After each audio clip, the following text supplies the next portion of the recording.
29 мая в Гродно произошел арест Сергея Тихановского. Насколько мы знаем, вы были там.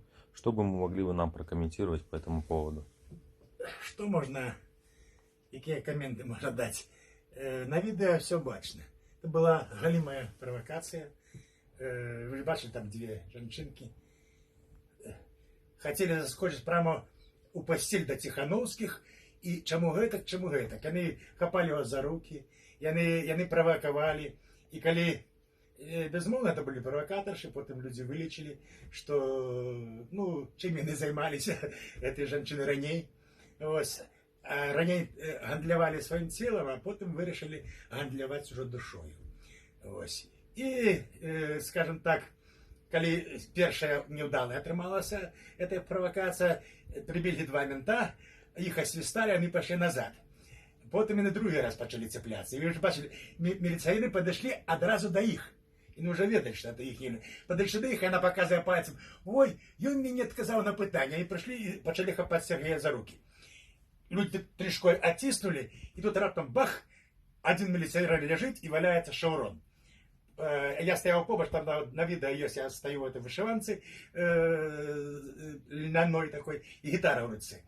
І чоловік, який стояв побач коло мене, праворуч, каже: я ж бачив, як міліціонер, падаючи, сорвав з себе шеврон, що так, як биться би йому оборвали. І він включив якусь сиренку такую на этом, ну, который говорить.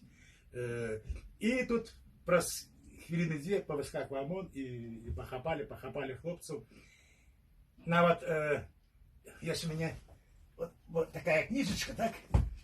О, где есть роман «Тараканы», який писался 26 годов. И з Митей Фурманом, мы еще, коли были у Могилеве, у Гомелі, їхали разом в машині, і він мені почав розпитувати, що за роман, про що. Я думаю, я йому підпишу цей роман. І я підписав з Митєю Фурманом цю книгу, а я сидів, він був у нас, а він сидів, збирав підписи. І я думаю, де ж знайти цього з Митєю Фурмана, віддати йому книжку. А коли вже ОМОН арештував усіх, його, оказывается, він сидів побач, я не познав, тому що були в масках. А його прямо з табуреткою взяли і туди занесли в бусик з Митєя Фурмана. Так що книжка його ще чекає, десь підписана, і над мене не згубилася. І дивіться, коли влада опускається до таких низьких провокацій, це переступаючи через всі моральні норми, такую владу белорусский народ терпеть не будет. Мы, белорусы, вельми годные, мы выявили, вот опошние 2-3 месяца, мы выявили настолько выкшталцоную шляхетную годность, что назад устоило никто не загонит белорусов. Наша возьме, перемога будет за нами. Верим, можем, переможем. Спасибо.